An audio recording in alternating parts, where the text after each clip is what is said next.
Okay, I made it.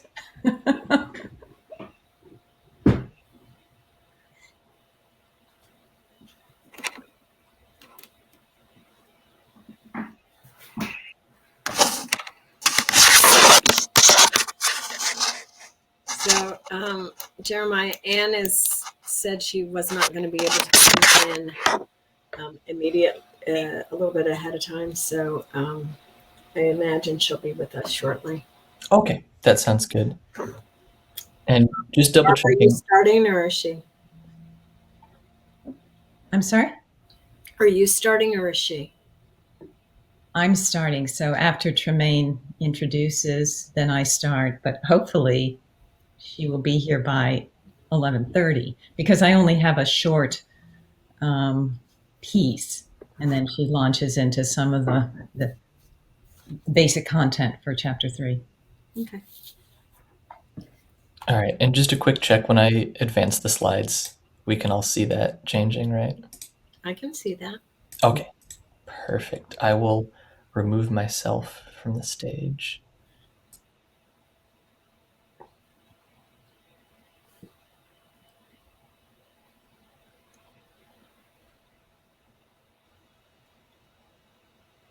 Tremaine, are you? Oops, there. Good morning. Good morning. Morning. I was trying to log myself in as a admin. It would not give me access as an admin. Huh. It locked me out this morning. So Jeremiah is going to have to help me with that. Every week is a new adventure. It is. Welcome to Wacky Tube Wednesday. Really, Oh, really. that's nice. Wacky Wednesday. I'll have to remember that. So you'll open up the presentation, right, as usual. Okay, just want to make sure. And did you hear that Anne is coming in? She should be here by 11:30, but she's running a little late. Okay, that's what you all were discussing. Who was starting? Yeah. Okay. Yeah. So Barb, if she doesn't come, I can fill until a little later. Just let me know and I'll fill in for her. Okay. Okay. She starts on page 5, chapter 3, banking, and then moves into opening a checking account. Okay. So that's kind of All right. the story. Okay. I will be prepared. Good for you. Is Rahul here? I haven't seen I him. haven't seen him show up yet. Okay.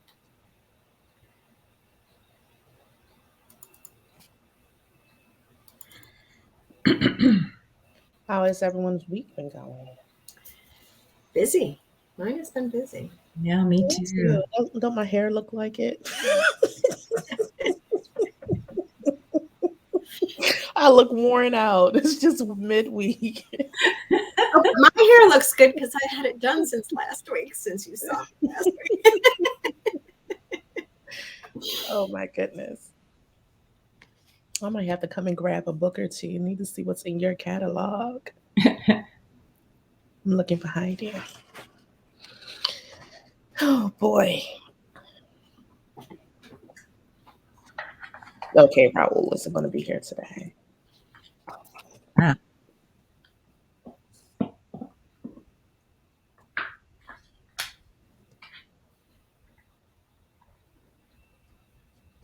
Okay. Good morning, everybody. We have 5 more minutes before we start.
Okay, we got 10 people so far. Mhm.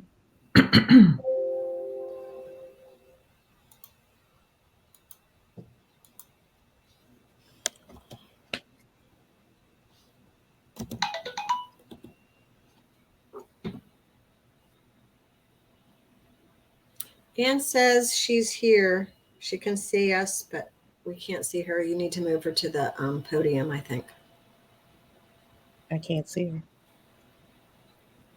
Jeremiah is still there in the background somewhere. Yeah, he is. I see her.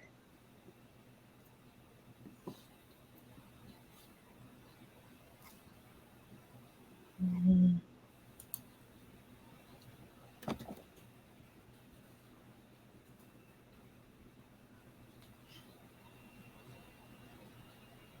And she was-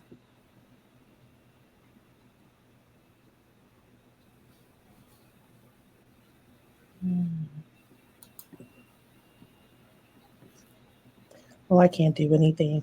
I can't see Not her. an admin. She's in. Is she has she's as a private user. Yeah. Does that mean she can present, or is she only in the audience? She can't present until she gets up on the podium. I'll have Jeremiah move her. Yeah.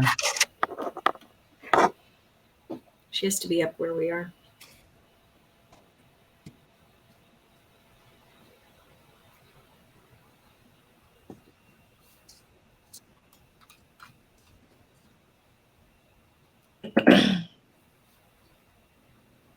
There she is. Oh. Yay. All right. Hooray. Good morning. Good morning. So the whole thing was different this time. It didn't send me the reminder or I had to join via the link. It was all different. Me too. Me too. There was no reminder, Yeah. even though I got an email saying there would be. I didn't even get that. And I joined like days ago. It's not easy. It's not easy. You missed the part where we decided Tremaine named it Wacky Wednesday. I can hear that. All right, ladies, it's 11:30. You were going to say something, Anne? Oh, Tremaine, I was just going to say, just apologies. I have to log off like right when we finished, so I'm not being disrespectful. I just have to go. No problem. No problem. Good morning, everyone, and welcome to Wacky Wednesdays. We are in the next part of our Banking Essentials workshop. It is going to be a lot of information that our presenters will share with you. You know, if you have any questions, please make sure that you place them inside of the chat box, and we'll be able to entertain your question by viewing that and reading that there. So feel free to do it. Don't hesitate and don't be shy with asking your question. Also, should you need to reach me even after the workshop, I'm going to place my information in the chat. My name is Tremaine Hickson. I am the manager of community impact here with LCMC. I am the person that can assist you with ensuring that your future that you know is bright is even brighter for you by providing you with educational information, employment opportunity information, or just giving you that extra push and that extra coaching that you would need on an individual basis. I am that person for you. So without further delay, I am going to turn it over to our first presenters. Okay, thank you so much. And good morning to everybody. Today we're doing Chapter 3 in Banking Essentials. If we could move to the next slide, please. Page 2. Thank you. Today, what we're going to do is give you first a quick review of chapters 1 and 2. For those of you who were with us last week, this will be a quick reminder. For those who missed last week, at least you get a feel for some of the basic presentation we gave you last week. But then we want to move into chapter 3 today, which is very importantly, much more detail about 1, actually opening a checking account, but 2, and very importantly, how to manage this checking account. So with that, if we could go on to page 3, review chapter 1, banking. This is the review part. We asked last week, why have a bank account? And there are several good reasons for that. First, it keeps your money safe. But secondly, and importantly, it is a great way to help you manage money and a little bit longer term, create budgets, which gets into planning your financial goals. You can use bank accounts to pay bills, to save money, to build a credit report and a credit record, as we talked about last time.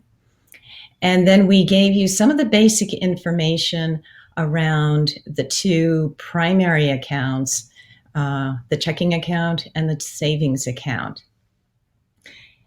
We also talked a little bit about choosing a bank that is right for you, and some of the factors that we suggested might be important to consider is this bank easy to get to? Does it speak your language? Literally almost. Certainly some banks do offer other languages than English. And finally, and importantly, is it going to be providing the services that are important to you? And that takes a little bit of work to figure out. So if we could go on to page 4, chapter 2, banking. We gave you a little bit of specific information about both checking accounts and savings accounts. Perhaps you remember those possibilities that you need to consider around fees, around minimum balances that could be required, about the possibility of time delays in processing deposits, in processing payments. Those are all considerations that you need to know about to do a good job of managing your accounts. We also talked a little bit about using, in particular, your checking account to make payments. Now, this tends to be the account that is the busiest, if you will. So we talked about using checks, and even cash. Cash still exists in this country. More commonly, probably these days, is the debit card and the use of the debit card for making payments. And finally, electronic payments. There are a lot of those kinds that came up last week in some of our questions, and there will be even more information in the following week about electronic payments. We shared what the parts of a check are, if you remember Sonia and her check, how to write one. And then we also, and kind of wrapped up with thinking about ways of paying for items. A little bit of what's the best way to pay for example, a cup of coffee? Well, you wouldn't want to write a check. You wouldn't want to do an automatic payment. That's not even feasible. But certainly cash or a debit card would work just fine. Flip side, if you want to pay an electric bill, for example, cash is not the best choice. Writing a check has worked for a long time, still works for my husband. But perhaps an automatic payment right from your bank to your electric company is the quick and most convenient for you. So the point being, how you pay for things certainly has to do with convenience, but sometimes it's your own personal choice. And again, as you're learning the do's and don'ts of managing these accounts, you're going to want to integrate your own personal process for thinking about what works best for you. Paper, electronic, or both. So with that, what we're going to do now is turn it over to Anne, and she's going to introduce this week's chapter, if you will, on opening an account and managing that money. So Anne? All right, thank you. So if we go to slide 5, please. All right, what we're going to talk about today is going to be opening that checking account. How exactly do we go about doing that? We're going to be talking very importantly about managing your accounts.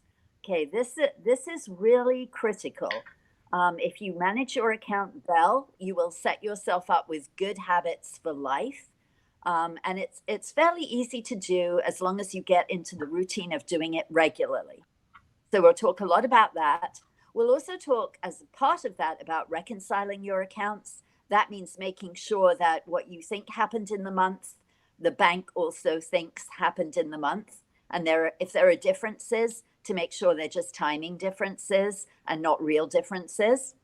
And then we're going to finish out the chapter by talking about setting goals, which is very important. Thinking about goals is tied up with thinking about how financially you're going to achieve those goals. So if we go on to slide 6, please.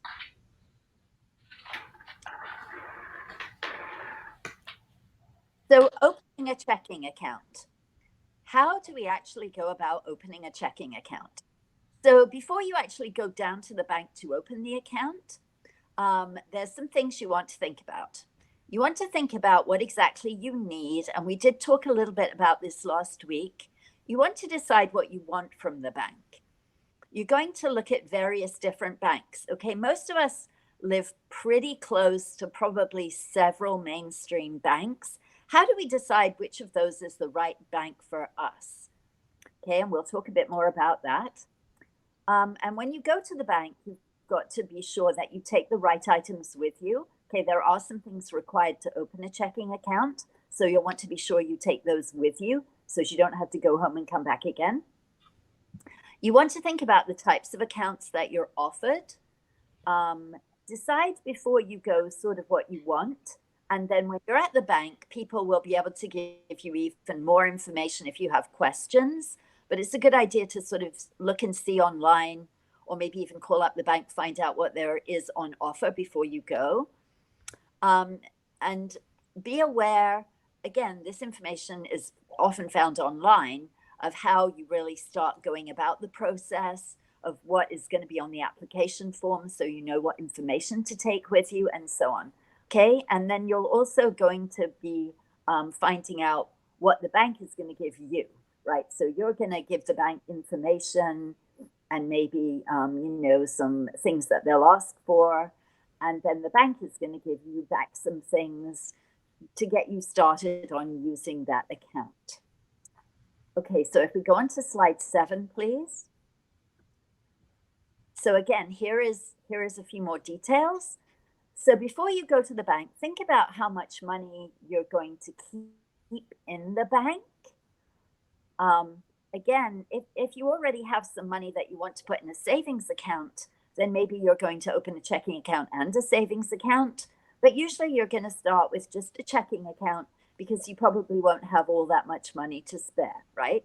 So you'll be thinking, though, do I have a lot of extra money? Does somebody send me a check for a few $1,000s, to open a savings account, or do I just want a checking account?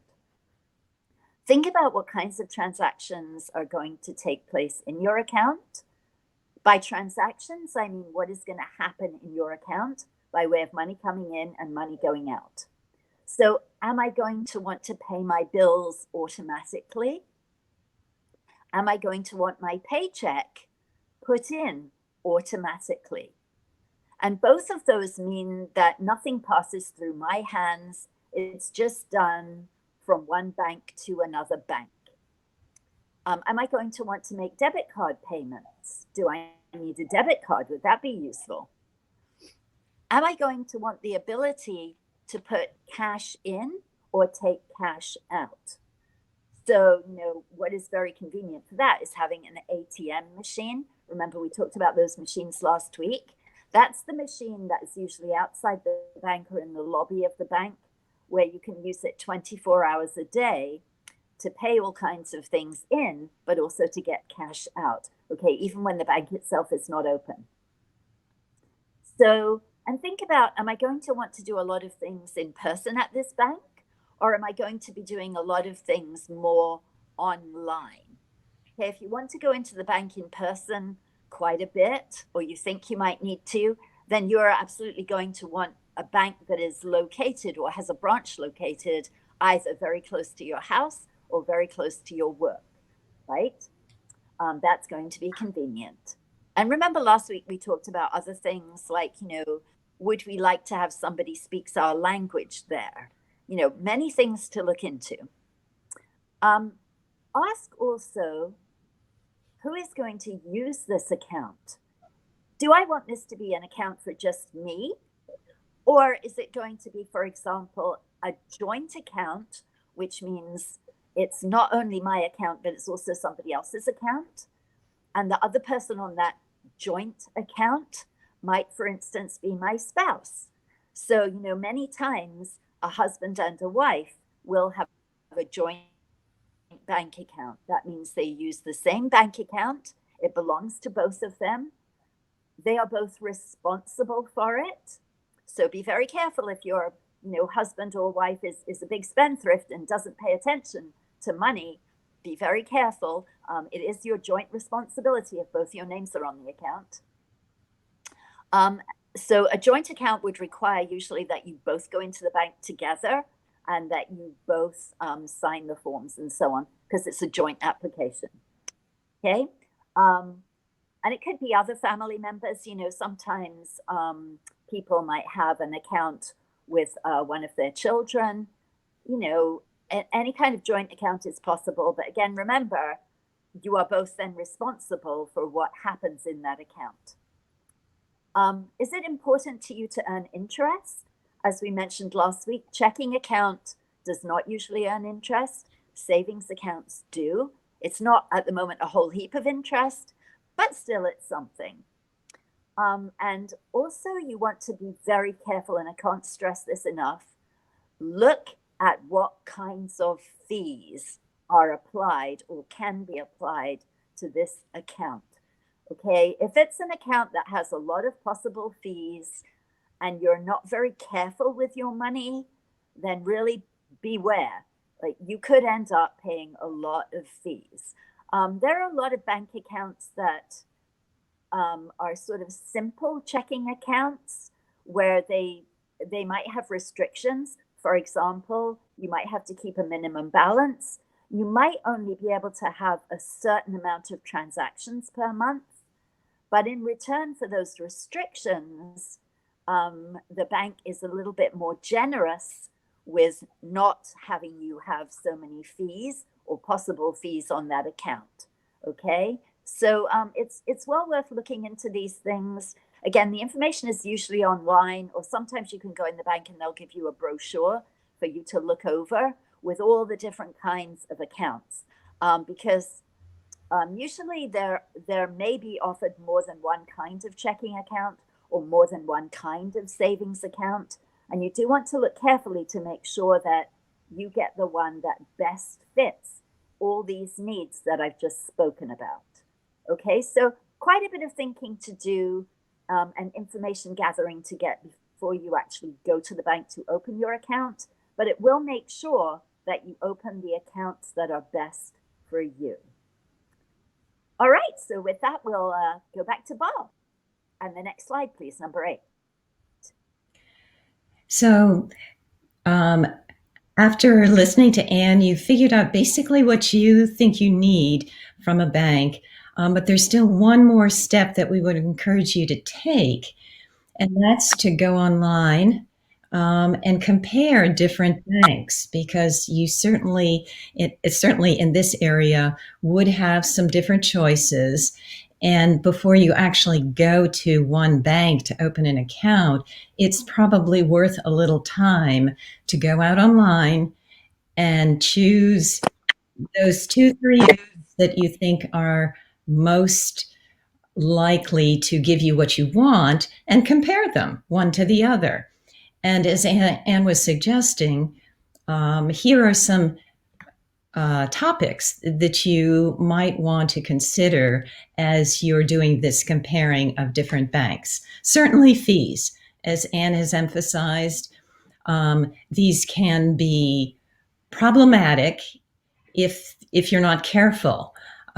Certainly anybody who's attentive to managing his or her account is not really going to have much of a problem, but if you don't pay attention, this is where people get into trouble. There can be monthly service charges, there can be overdraft fees, there can be fees for checks when you get that cute little bunch of printed checks with your name on them. Not all banks give them to you for free.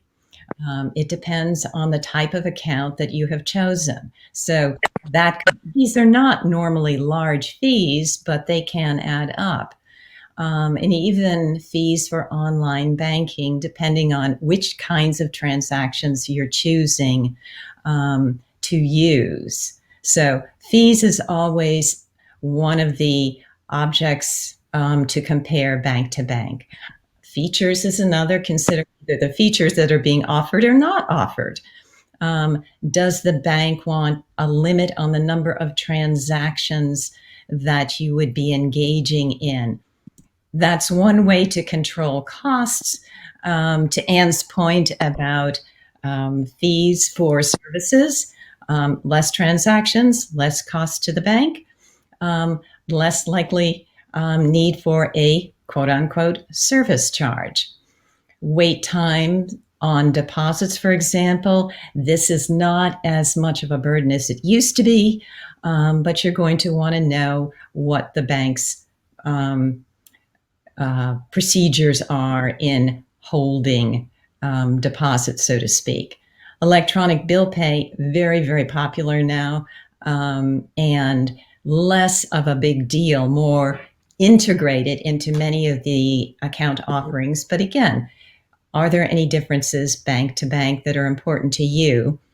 And then we have talked about overdraft protection. This can be a way of not having to worry about those fees related to overdrafts because you have an account that has what's called overdraft protection. Usually what that is somewhere in the bank under your name, there is a certain amount of money that is being held, whether it's in a savings account in your name or part of your checking account that protects your checking account from an overdraft. And so it's an additional amount of money that the bank is holding and will use so that you don't have an overdraft.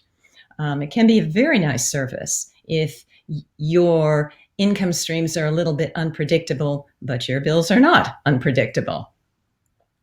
And then finally, to consider some of the requirements. We've already talked a little bit about this and mentioned this earlier.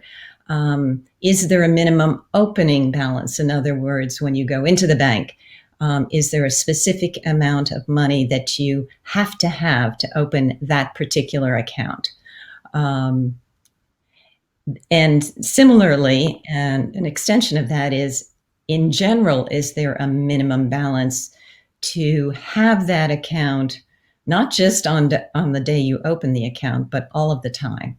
And as Anne mentioned, sometimes that if you do have an account with a minimum balance, that can protect you from certain other kinds of fees. So again, you're comparing the services and you're comparing from bank to bank.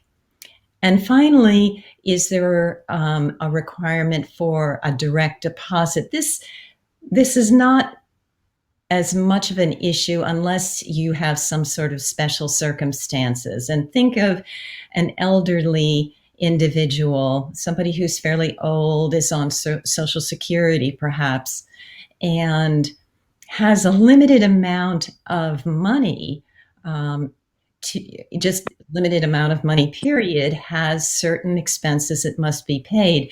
The bank might say what would be best is to have that Social Security check deposited directly into your account. That means you, the older person, doesn't have to get that paper check to the bank, and that means you, that older person, has access to money more quickly. And of course, the bank is also protected from an older person writing a check, not realizing, because they might have forgotten to put the check in the bank. So those are all possible requirements that, again, just be alert to as you're doing that comparing across different banks. And with that, if we could go to page 9, you've picked a bank. You want to open an account. What do you bring? Here are the items you would need to take when you actually are going to open a checking account. You will need a government issued photo ID, like a driver's license. You will need your Social Security number or a taxpayer's ID. And you will also need a copy of a bill, a utility bill, a phone bill, a leasing contract, something that shows your name and address to verify both the name and the address. If we could go to the next page, please. And then when you are actually at the bank with those items, you'll sit down with some nice banker, and he or she will ask you to choose the type of account that you want. As we've mentioned a couple of times, most banks offer several accounts. Sometimes it's a little difficult to keep track of what the differences are. So this is a chance for you to ask your questions. The banker is going to know very well what the differences are between the different types of checking accounts. So if you're not sure, don't be shy. You've done as much homework as you can do. Now's the time to ask any other questions you might have about the different types of checking accounts so that you make the best choice. You'll need to fill out an application, and you'll also need to sign a signature card. The signature card is part of the transactions, if you will, or the legal contract that you have with the bank. Keep in mind that the bank is going to be holding your money. This is an important responsibility that the bank takes on.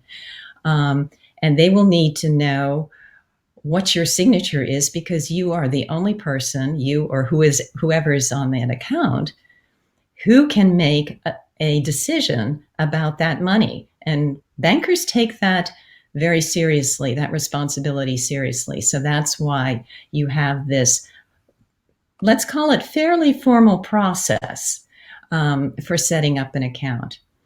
And then finally, you need to make a deposit. You can't get a checking account or any account if you don't put money in the bank. So depending on what the bank's rules are for the type of account that you are opening, you need to make sure that you bring that money with you. Okay, and with that, let's go to page 11. And what will you get from the bank that very day? Certainly you'll get a folder with basic information on your account. And of course, you can, if you have any questions before you leave, you can certainly ask the banker to just help you understand what it is you've been given. You will probably be given a few checks and a little checkbook or transaction register, they're now called. You saw a picture of Sonia's check. That is a personalized check. That will come later to you in the mail. But the banks normally are happy to give you a few of these checks that don't have your name on it if, in fact, you need to write a check in that short period between the time when you're opening the checking account and when you get your personalized checks in the mail. You'll get a debit or ATM card right away. And then not on that day, but you will start to get a statement from the bank every month. And what the bank statement is a written summary, and it can be either paper or electronic. I think you can even get both if you really want both, but most people have a preference either for paper or electronic. The bank will ask, which do you want? And then we'll start sending you this every month. What this statement has on it is a summary of all of your deposits and all of your withdrawals in that account for that month period. And this is an incredibly important document that you need to watch for every month. And Anne is going to start helping you understand why it's so important. And this is really the heart, if you will, of managing your checking account. So with that, back to Anne. All right, thank you. So let's go to slide 12, please. So let's start to talk about managing your accounts, which again is really important. So you're going to look at your checking and savings account, and you're going to ask yourself, how am I going to keep track? How am I going to ever know how much money is in my account? Okay, perhaps a little bit easier with a savings account because, as we said last week, you're not going to want to keep taking money in and out of your savings account. It's for savings. So there might be some withdrawals, but mostly you're just going to put some money in. So that's not so difficult to keep track of. But your checking account, this is your everyday account. There are things going in and coming out. You know, as Bob said earlier, you're using your debit card, you're writing checks, you're getting money put in. You're maybe having some automatic payments. How are you going to keep track of all of that? So what we absolutely encourage you to do is to keep good track yourself. Don't just rely on the bank statement, but keep good track yourself of everything that's going in and coming out of your account. Now, there are these days multiple ways to do that. You can use something online or an app that helps you keep track of everything that is a transaction in your account. Or you can use, as Bob mentioned, you'll usually get this when you go in the bank. It's a little kind of booklet called a transaction register. And it has lines in it and columns in it. And essentially what you do is you just keep a record in there. It's one way of keeping a record of everything that goes in and out of your account. So you can keep this at home and do it, you know, just writing things down. Or as I said before, you can do it online or in an app. But either way, you should keep a running balance of everything that goes in and out of your account so that at any given moment of any given day, you know exactly how much is in that account. Okay, this really helps you with managing your money and also with stopping you going overdrawn, which, as Bob mentioned, can be very expensive. So you're going to keep written down somehow everything going in and out. Then you're going to compare at the end of the month when you get your bank statement, you're going to compare what you think happened in the month with your money with what the bank is telling you happened in the month with your money. Okay, it's not likely to be exactly the same figure that you come to at the end of the month. And one of the main reasons for this, as Bob mentioned, is timing delays. It might be delays in you paying people. For example, if I write out a check to Pepco and I send it off the last day of the month, I'm going to record it in my register on the last day of the month. But Pepco's not going to get that check. And given the mail today, that could take 3 or 4 days. Then they have to process it. So it could be a week after I wrote that down and recorded it in my bank account register. It could be as much as a week later that it actually clears the bank. that means that my bank actually pays it out of my account to Pepco. Okay, similarly, there can be delays in deposits, particularly if, say, someone gives you a check, say your lovely aunt gives you a check for your birthday. By the time you pay that into the account, there could be a couple of days to process it or for the other bank to give your bank the money. So again, there's all these timing delays, and that's a usual reason why what you have written down doesn't exactly agree with what the bank has written down. But if they're timing delays, that's fine because you know what the difference is, and you know that's just something that is going to take a couple days longer than you thought. Okay? And this is an excellent way to make sure that you always have enough money in your account. If you just try and keep it all in your head, or you don't worry about keeping track, then that day will almost certainly come that you will put in your debit card to pay for something and it will be declined because you actually ran out of money. Okay? So very important to keep track and manage your account well. So if we could go on to slide 13, please. So when you do this, what we call a reconciliation, comparing what happened in the month with what you thought as opposed to what is on your bank statement. If there are some payments missing, like I made this payment, but it's not on my bank statement, as I said before, it's probably a timing difference. However, if it's been a long while, if I sent that check off 2 weeks ago and it still hasn't cleared the bank, then I probably need to call Pepco and ask if they actually got the check, right? That's an awfully long time for them to be hanging on to it. And usually companies will pay it in pretty quickly. Or maybe I went out to lunch with Deb and she paid, but I owed her some money. So maybe I sent her a check. You know, she might pay it in straight away, or she might just wait till she goes to the bank the next time. But if it's already been 2 or 3 weeks, I might just send her a quick text and say, hey, did you get my check? Right? I want to know that that check has been received and that it will be paid in eventually. If there are deposits missing, so if it's been a day or two since you should have gotten the deposit, then you might want to follow up with the person or company that should have been sending you money, okay? For example, if your paycheck is supposed to go in on the 1st of the month and it doesn't, then definitely the next day you want to call the company and find out where it is, okay?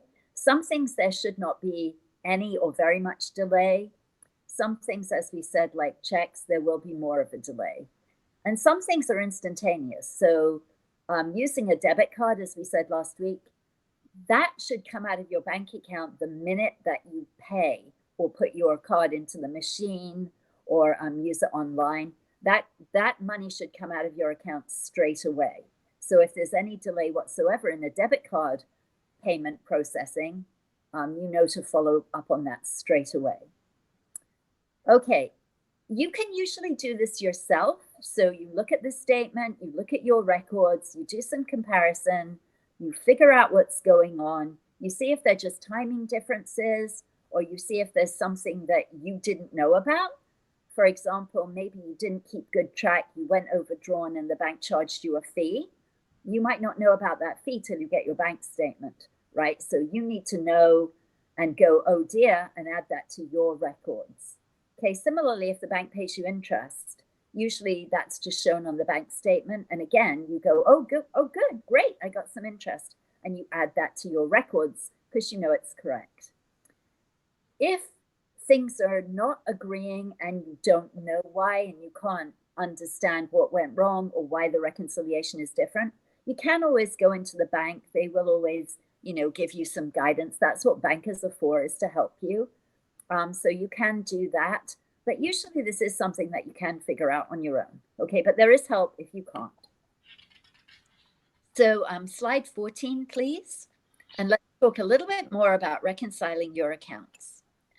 So very important is to keep all your records and all your receipts.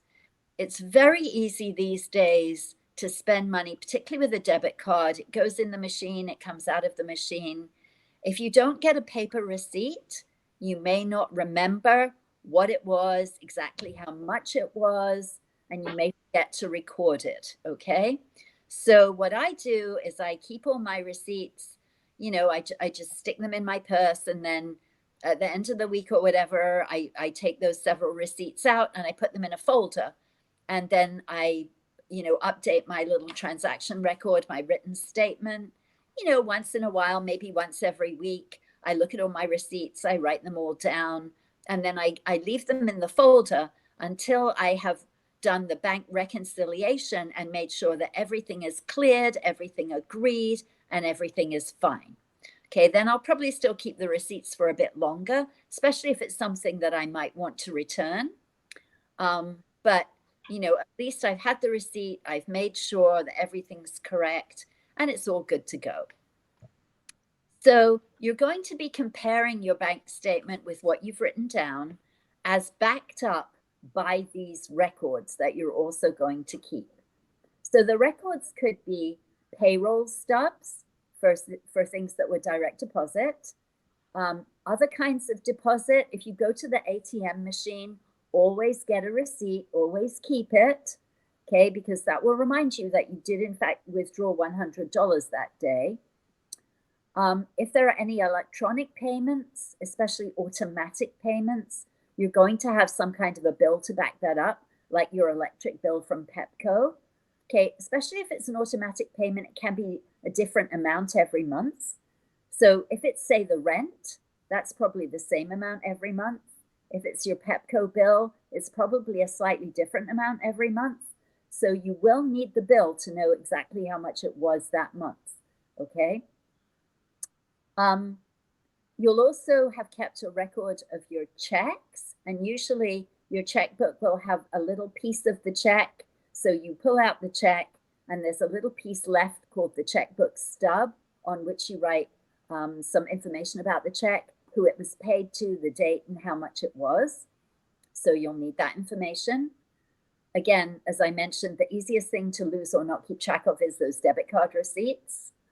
And any transfers in or out, or any other kind of transactions, there will usually be some kind of paperwork, a little receipt or statement or some kind of transaction record. Keep all of that. And then, as I said, bank fees and bank interest, usually you will not know about until you get the bank statement. Sometimes if there's bank fees, the bank will send you a separate notification either on your app or in the mail.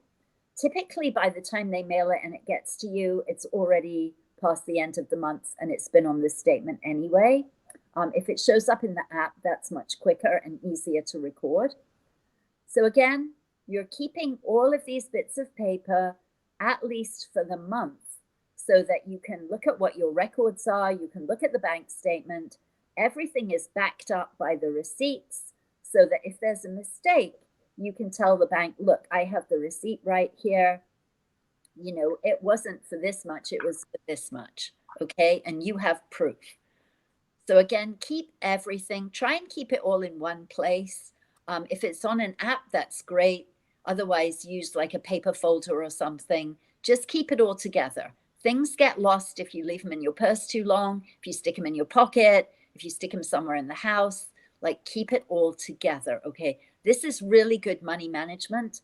And by the time that you're having a lot of money, and transactions every month, you'll be in the good habit already of making sure that everything is in good order and agrees, and you know how much money you're spending, and you also know what you're spending it on. Okay, sometimes it's really good to keep those receipts, because then you can look at them and you say to yourself, where did all my money go this month? And then you realize you have 8 receipts from Starbucks for the month. Maybe rethink that, okay? All right, so on to the next slide. Now here we're showing you an account just as an example of what could go wrong and what you should look for when you're reconciling your account, as we said before, what happened with the bank statement. Now, I do want to stress before we do this, the bank doesn't very often make mistakes, okay? We've put in here a couple of mistakes just to show you.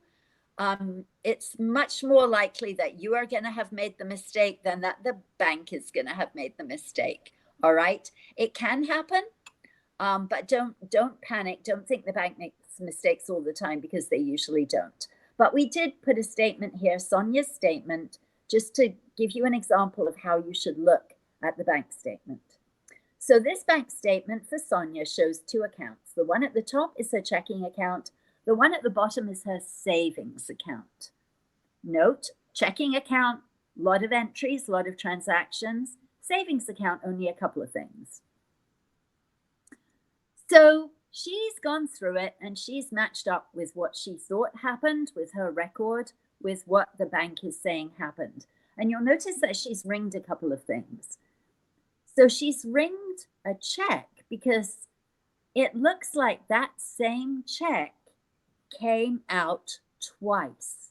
So it looks like the bank made a mistake. Again, this is not a usual mistake, but it looks like the bank cleared that check or paid that check to someone else twice because it has the same check number and it has the same amount. So she's going to go into the bank and say, look, you cleared the same check twice. That isn't right. And the bank will fix it. Also, if you notice, there's a transfer that she made and there's two transfers, but in her savings account, there's only one transfer. So again, that doesn't really match up, right? If something is transferred in and out of your checking account to or from your savings account, you should see that thing both on your checking account and in your savings account. So if I take $200 out of my checking account and I put it in my savings account, I should see it in my checking account and in my savings account. So one of the transfers is clearly missing here in her savings account. So Sonia's going to go into the bank, same thing, and say, oh, this is not correct. The transfer is not correct, and they'll fix it. Okay, so again, this is just an example of a bank of typically what's on a bank statement. You're going to look at everything. You're going to make sure that everything agrees with what you thought happened. And if you have any queries, you're going to go into the bank and ask them why there's this difference or why there's something that you think is incorrect. And please do this as soon as you can after you get the bank statement at the end of the month. Okay, my personal bank statement takes about 10 days to get to me at the end of the month because it comes in the mail. But as soon as I get it, I reconcile it. Don't leave it, because if there are things you didn't know about, like fees, or there are mistakes, you want to get all of that cleared up and make sure it agrees with your records as soon as possible. Or again, particularly in the case of fees, that might mean that you think you actually have more money than you actually have because the bank's taken some money out for fees. So you want to make sure that you realize that as soon as possible. So you really should, as soon as you get that bank statement, within the next 24 hours, try and do this reconciliation promptly, okay? All right, so one more word about reconciliation on slide 16, please. So again, this is just a reminder of what you really need to look for, but essentially all you're doing is making sure that your records agree with the bank's records and you know what the differences are, and they are just timing differences. So sometimes you might have forgotten to include some items on your register, right? Like a check, or most easily a debit card transaction because you stuck the receipt in your pocket and forgot about it, or an automatic payment. Things that are paid automatically, we have told the bank that they are authorized to do that, so the bank does it without checking with us every month. Okay, so we just have to remember that that Pepco bill is coming out automatically. It comes out the same day every month. So say it's on the 3rd.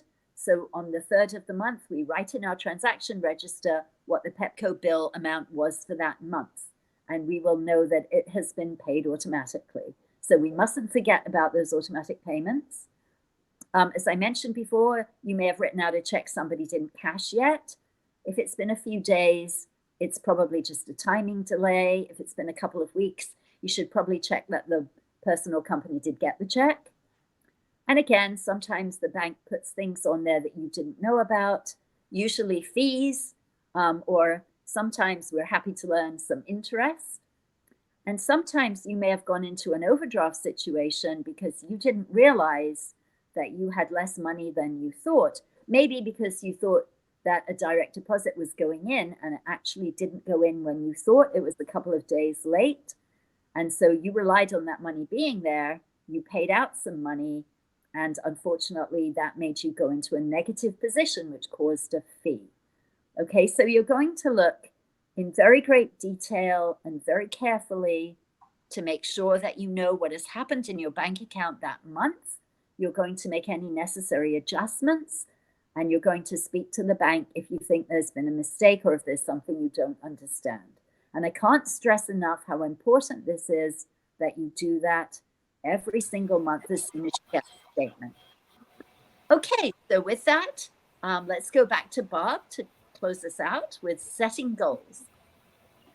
Well, perhaps before we do, would this be a good time to pause and say that's an enormous amount of information about managing an account? Are there any questions that need to be answered right while we're in the middle of this topic? I see no questions in the chat box. Okay. Well, then we will go on to setting goals. And what we mean by this is setting goals for using your money. And usually this works a lot better when you've had a chance to manage a checking account, a savings account, and you're beginning to think about, how do I want to use my money? So when you think about what are my goals for this money, it could be something like pay the bills, or maybe pay down debt, or perhaps go on vacation, or maybe a little bit longer term goal for your money could be to pay for college for my child.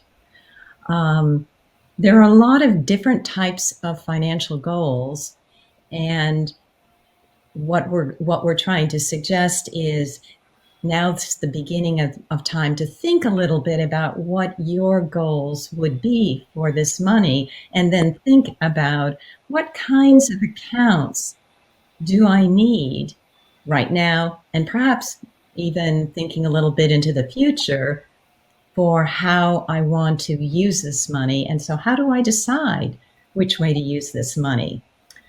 Our suggestion certainly is to start this process by opening a checking account. It's, as we've gone through all of this detail, certainly that hardworking account for keeping track of your money, for using the money you have to make those everyday kinds of transactions. And it's certainly a good way to do those everyday kinds of transactions. And as it helps you to keep track of your money, as Anne was suggesting, it also starts to offer you an opportunity to see your own spending habits. When you're keeping track in your whatever form you're keeping track, electronic or paper, and when the bank is sending you a list of all of those transactions, you're going to start to notice how you're spending money. And that's important. But as you're looking at that and you're getting comfortable in managing that checking account, most people find that after some amount of experience, it's a good opportunity then to open a savings account as you think about saving money. Now, sometimes people will ask us, well, how do I open an account to save money when I don't have any money to use, to put in that account? And I guess what we would suggest is sort of turn it back to you and say, well, what have you noticed as you are looking at what you spend money on in your checking account? Because sometimes that's the beginning of some very important work that needs to be done as you make decisions about what you spend money on and what you think would be better to spend money on. To Anne's simple but compelling example of Starbucks every day can really add up and is, but you don't realize it because it's so easy. And yet it's starting to interfere with that long-term goal or longer-term goal and that opportunity for using your money more differently. So that's what we mean when we talk about actually managing the money. There's the detailed and rather painstaking reconciling, but it's the patterns that you notice that are important and start to build that base for making a budget, which is basically step 3 to help you manage your accounts and your spending, which is a whole nother presentation, which we will be doing later this year. So with that, it's time to wrap it up real quickly. And as we talked about in a lot of detail today in chapter 3, it was all about how to open an account, how to think about opening a checking account, and then much more specifically, bringing a lot more specific detail to what we mean when we talk about managing an account, and in particular, reconciling account. In other words, comparing what you think you have in your account compared to what the bank says you have in your account, and how that starts to set the foundation for setting your financial goals, both short-term and long-term. So with that, if there are any questions, we'd be happy to answer them, or we will turn it back to Tremaine. Thank you so much. All right, so here's a question. Someone stated, I'm using Chase Bank and I paid $5 for 3 checks recently. How about Bank of America? I'm wondering if there is a fee or free to get the checks at Bank of America. Do you know anything about the fees of checks at the banking institutions? I certainly don't know what each individual bank charges. My suggestion would be to go online and, for example, go to Bank of America website and Google checking accounts. And I wouldn't be surprised. I did this with M&T, Literacy Council's bank, just to see how they presented a list of, I think it was 6 different types of checking accounts for people, personal accounts.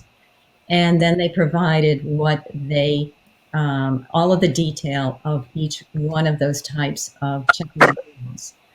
And what you would want to be looking for is if there are, I'm thinking, if this is a check or a charge for a check, I'm surprised, but I'm wondering if this is the service fee that goes with this particular account, because for some accounts there are basically a service fee each month. And what you're going to need to do is try to understand, 1, what kind of a fee were you being charged? And 2, then to your question, does Bank of America do this? Or if you're looking for a no fee bank, then what are the conditions that that bank expects you to live up to? And it might be a minimum balance. It might be only using electronic payments. And so when you use that paper check, that caused a problem. That's where you need to look for the answer to this specific question, because all banks, they're all sort of alike and they're all a little bit different because they're trying to attract your business. Okay, we have 2 more questions. Same person asked, Capital One Bank keeps sending me documents about opening an account. I'm wondering how they know my address, even though I didn't ask them or give it to them. Is it a scam? Is it a reliable bank? I have no idea how they know your address. I certainly get plenty of solicitations from all kinds of completely legitimate sources, but I think you're being cautious is smart. If it's mail, it's probably very legitimate because mail is expensive. If it's online, I'd be very careful. Emails, I'm always very, very careful about. You want to jump in, Anne? You look like you've got something to offer. Yeah. I was going to say, be careful when you didn't ask for it. So Capital One, for instance, is is a, pretty well-known bank. But if you didn't ask for it, you can read the paperwork, but then, do research on your own. Look and see if there's local Capital One branch, go into the branch and talk to them. But don't be misled, because they're obviously trying to attract you and get you to open an account. But it doesn't mean that there aren't better choices for you. And they get your addresses just from a big old database. So, I get offers from all sorts of banks all the time. It's kind of junk mail. They're trying to get you as a customer. So, you certainly look at it, but I would always double check by saying to yourself, is there a branch near me? Like, do I even care about this bank? If it's not convenient and close and a nearby branch, then maybe I wouldn't want to do it anyway. Is this offer matched by other local banks? So, it's like another sort of resource for you, but don't be misled. And if it's always best to go into a branch and check with them and say, did this come from you? Is this a scam? Like, what can you tell me? If it's local and you have any interest in it. Otherwise, just throw it away. Over time, you'll get things like this from all kinds of banks and financial institutions and all kinds of people. So, when in doubt, tear it up. All right, we have one more question. The question is, what's the difference between wire transfer? I believe that's what they were asking. Wire transfer and transfer. And what is the best way to transfer money from one bank to another without any fees? So I think you have to really ask the bank. I'm not really sure what's the difference between a wire transfer and another transfer. I think you have to use wire. I think I can answer that. Yeah. The wire transfer is when you go from one banking institution and you're wiring money from that one banking institution to another bank institution. A regular transfer is if you have two accounts within one banking institution and you're taking funds from one area from one account and placing it into a different account. I think the way that these wire transfers are set up is that there is a standard fee that is associated with those transfer. Maybe it's your institution may not require you a fee for receiving it, but the other banking institution may charge the person that's sending money to send that fee. But I could be with that last part. The experts can clarify that. I think you have to ask at the bank. So, for example, if you're wiring money out of the country, there will be a fee. So, Yeah. I had to pay, a relative overseas for something, and there will definitely be a fee. But you should ask the bank that you use, where it's going and how is the cheapest way of getting it there. But if it's going out of country, there will definitely be a fee. So I can add a little bit too also that there are different ways to set that up. So you can set it up on your account that you pay one fee a month, and then you can have as many wire or sometimes they're called EFT, electronic fund transfers, as you want. Or they will, if you only do one every once in a while, then you would pay for them individually.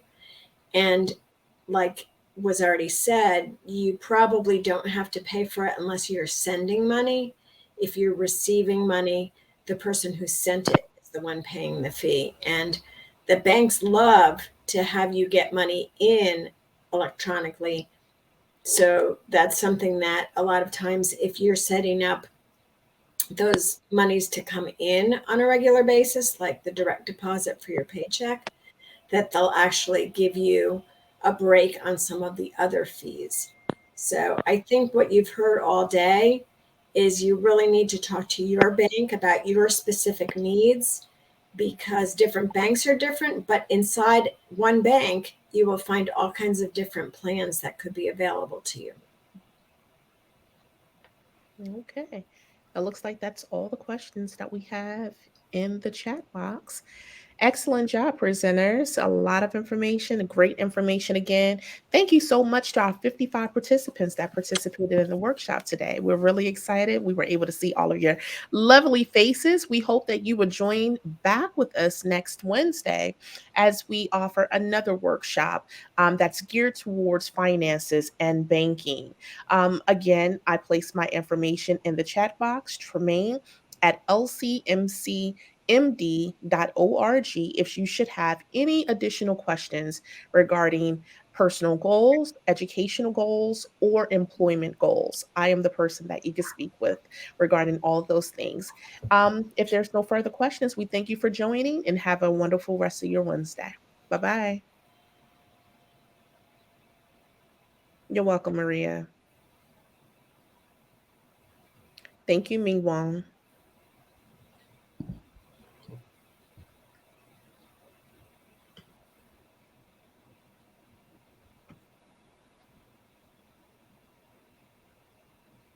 Thanks, Maria Jose.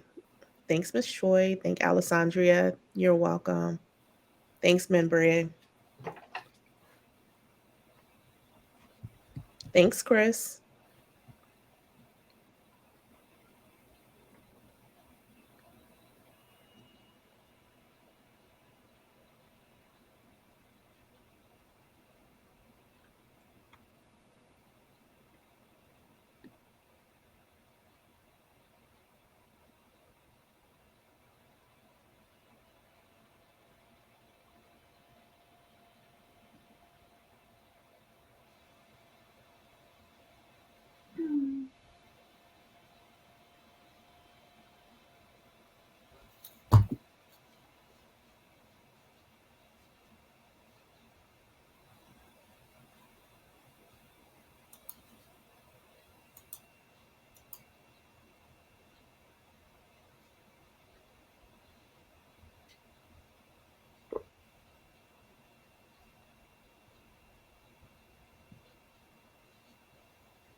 Still have a few people hanging in there. I know.